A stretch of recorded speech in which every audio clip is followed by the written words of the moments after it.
Ang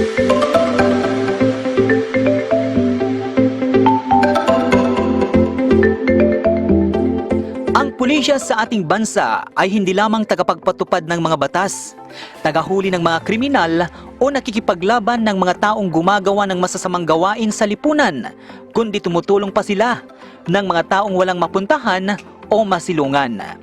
Gaya na lamang noong kasagsagan ng Enhanced Community Quarantine noong buwan ng Hulyo sa nakalipas na taong 2020. Habang isinasagawa ng mga miyembro ng Curimaw Municipal Police Station ang pagpapatupad ng curfew at pagpapatrolya sa gabi, ay may nakita silang paggalagala na lalaki sa isang waiting shed.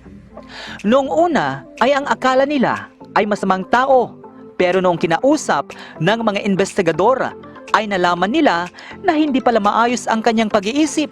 Kaya dinala nila sa kanilang istasyon at ito ay kanilang kinupkop at pinangalanan nilang Bakekang. Bale, nung kasagsagan po kasi ng ECQ, sir, Opo. bale, nag-i-implement po tayo ng curfew, yung mga ganon. So, one time na nagpatrolya yung mga kasama natin, nadaanan siya sa may waiting shed na nag-iisa, gabi na yon, mga past 10 na.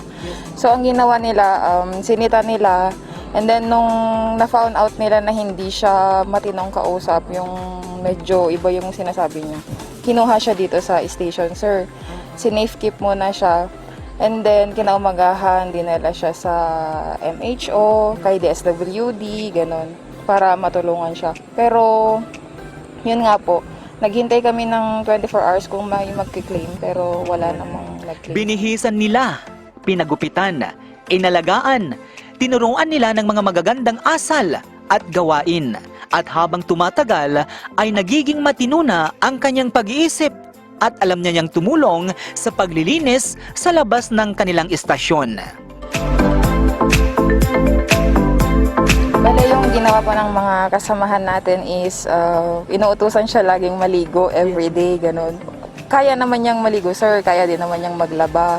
Tapos monthly, ginugupitan din siya ng buhok. Tinitrim yung buhok niya para magmukha siyang maayos. Ayon pa kay Police Corporal Kathleen Camille Meliton, ay regular na binibigyan ng MHO ng mga gamot na kanyang kakailanganin para bumalik ang kanyang maayos na pag-iisip at idinulog na nila sa Municipal Social Welfare Development Office ng Curimaw na hanapin ang kanyang pamilya, pero ang address na kanyang sinasabi ay wala daw nakatira na ganong pangalan doon.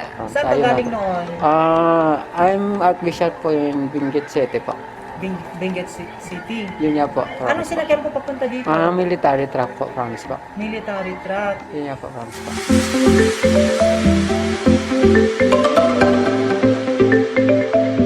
And then, nakikoordinate na din kami sa DSWD ulit, sir, para matrace kung taga saan talaga siya. Kasi may sinasabi siyang address niya sa Wangal.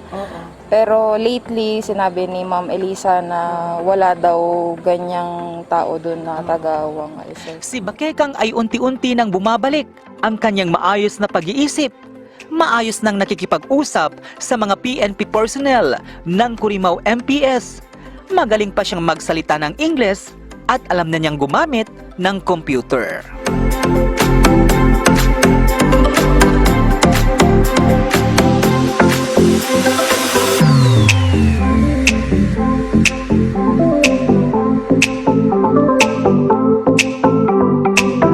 Yes, sir. Bale po, since nung nag-isina siya dito sa atin, meron po siyang maintenance na gamot na galing po sa MHO para makatulong sa kanya na bumalik yung dati niyang, yung matiro niyang pag-iisip, ganun po.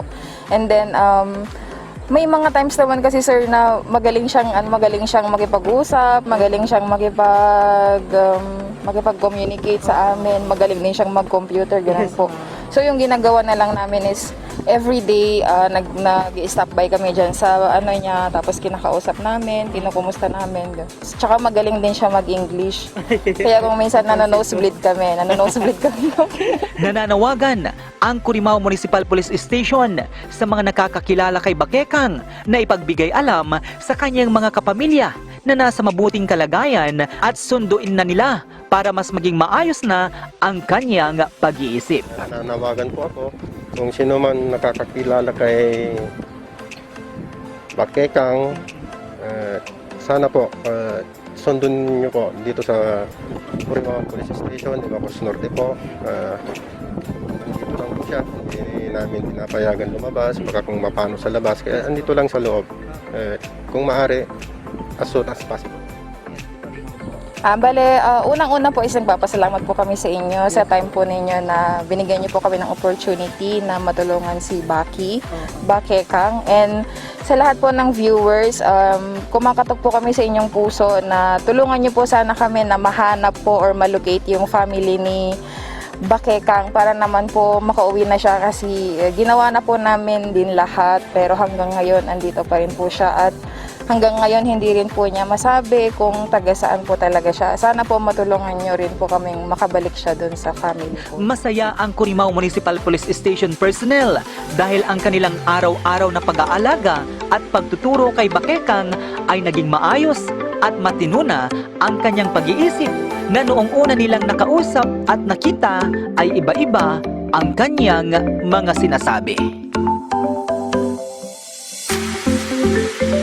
Ako po si Joey Cordero Kiawit, nag-uulat. Kung bago ka pa lamang sa aking YouTube channel na JCQ Net TV at kung hindi ka pa nakasubscribe, mag-subscribe ka na at huwag kaligtaan na i-click ang notification bell upang sa ganun ay palagi po kayong manonotify kapag may bago po akong video o content at huwag din kaligtaan na i-like o i-follow ang aking Facebook page na JCQ Online TV. Dito po kayo makakapanood ng mga local news, local features, local documentaries at mga iba't ibang vlogs mula sa Ilocos Norte, nearby provinces at mga iba't ibang lugar. JCQ Net TV sa YouTube at JCQ Online TV sa Facebook page. Maraming salamat po. Ang JCQ Net TV at JCQ Online TV is powered by JCQ Multimedia Services, owned and managed by yours truly, Joey Cordero Kiawit. Located my studio and office at Barangay 6, San Juan Bautista, San Nicolas, Ilocos Norte. JCQ Multimedia Services is DTI registered and member of Philippine Online Broadcaster Association.